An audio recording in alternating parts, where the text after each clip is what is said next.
இது இப்போ வந்து மினிமம் பேலன்ஸ் இல்லை, அதாவது பொதுத்துறை வங்கிகளை வந்து மினிமம் பேலன்ஸ் இல்லைன்னு சொல்லி கிட்டத்தட்ட 8500 கோடி வரைக்கும் வசூல் செஞ்சதா மக்களவையில ஒன்றிய அரசு தகவல் சொல்லியிருக்காங்க.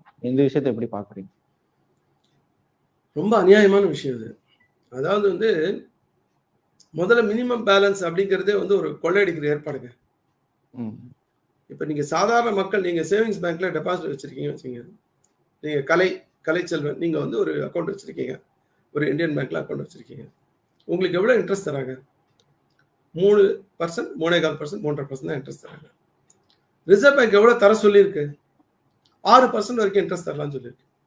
ஆனா நீங்க வந்து இந்த மாதிரி உங்களை மாதிரி நிறைய பேர் 500, 1000, 2000, 10,000, சில பேர் வசதி இருக்கவங்க 50,000, 1 லட்சம் அப்படிலாம் வச்சிருப்பாங்க.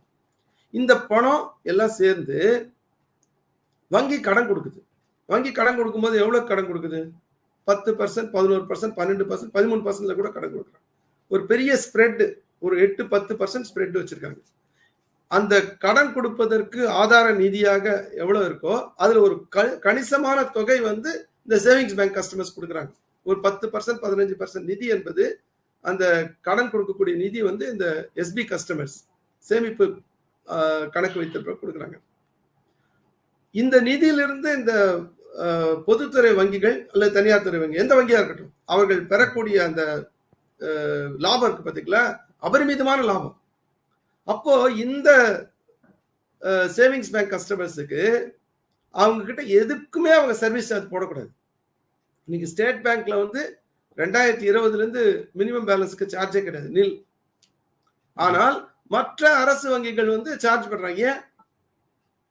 இன்னைக்கு வந்து ஸ்டேட் பேங்க் ஒன்று பண்ணித்தனா மற்றவங்க எல்லாம் ஃபாலோ பண்றாங்களே, ஏன் வந்து பேங்க் ஆஃப் பரோடாவோ அல்லது கனரா வங்கியோ அல்லது யூனியன் வங்கியோ அல்லது மற்ற வங்கியோ இதை ஃபாலோ பண்ணலன்றது மிகப்பெரிய கேள்வி. அப்ப நீங்க மினிமம் பேலன்ஸ் என்பது அது வைக்காது என்பது மக்களிடம் வந்து கொள்ளையடிக்கக்கூடிய ஒரு ஏற்பாடு.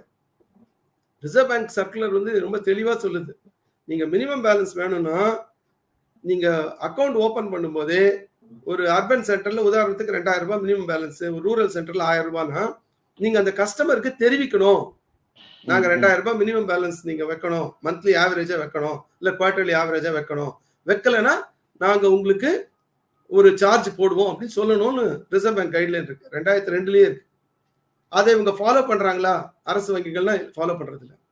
ரெண்டாவது விஷயம் நீங்க பாத்தீங்கன்னு சொன்னா, ஒருவேளை மினிமம் பேலன்ஸ் மாத்துறாங்க வச்சுக்கங்க, 2000ல 2000 ரூபாய் மாத்துறாங்க, இல்ல 1000ல இருந்து 1000 ரூபாய் மாத்துறாங்கன்னா உடனடியா எல்லா வாடிக்கையாளருக்கும் அது தெரிவிக்கப்பட வேண்டும் அப்படின்னு ஒரு கைட்லைன் இருக்கு. அது செய்யறாங்களான்னு அதுவும் செய்யறதில்லை.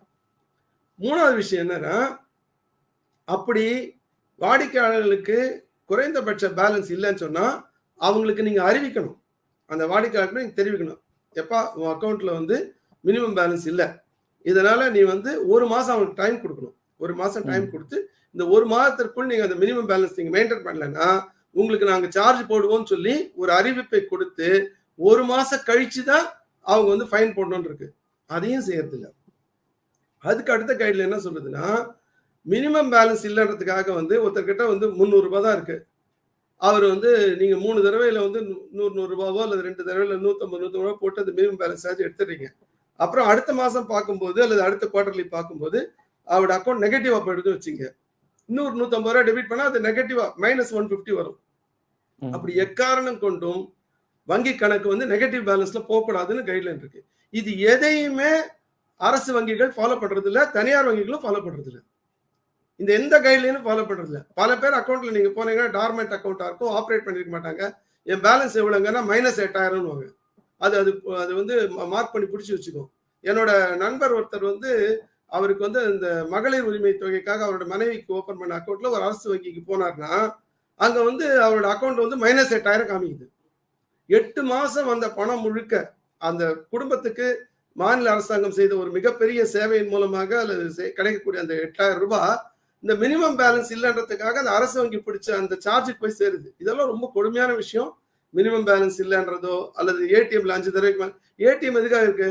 ஏடிஎம்ன்றது உள்ள நீங்க வந்து ஒரு வேலை செஞ்சீங்கன்னா அதை மாதிரி ஏடிஎம்ல எடுக்கிறத விட 5 பங்கு செலவாகுது, அதனாலதான் ஏடிஎம் வச்சோன்றாங்க. அப்ப ஏடிஎம் வச்சா நான் 5 தடவை எடுத்தானா 10 தடவை எடுத்தானே, ஏடிஎம்க்கு 5 தடவை போனா சார்ஜ் பண்றது, அப்புறம் பாஸ்புக் டூப்ளிகேட் பண்ணா சார்ஜ் பண்றது, இப்படி சாதாரண மக்களை கசைக்கு பிழியக்கூடிய எல்லா விஷயத்தையும் கைவிடும்.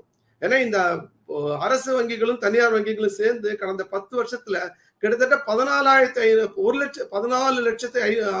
கோடி 14,50,000 கோடி அளவுக்கு இன்னைக்கு வந்து ரைட் ஆஃப் பண்ணிருக்காங்க. அது பொதுத்துறை பங்கு கிட்டத்தட்ட பாதி இருக்கும். அப்போ அரசு வங்கிகள் ஒரு பக்கம் 7-8 லட்சம் கோடி ரூபாய் ரைட் ஆஃப் பண்ணுவாங்க, இன்னொரு பக்கம் 8,000 கோடி ரூபாய் சாதாரண மக்கள் கிட்ட இருந்து அவர்கள் வந்து அபராதமா வசூல் பண்ணுவாங்கன்னு சொன்னா இது மோசமான நடைமுறை. இந்த நடைமுறை என்பது உடனடியாக கைவிடப்பட வேண்டும். அதுதான் வந்து தொழிற்சங்கம் கேட்கின்ற, பொதுமக்களும் தங்களுடைய அந்த எதிர்ப்பை தெரிவிக்க வேண்டும் என்று நாங்கள் எதிர்பார்க்கிறோம்.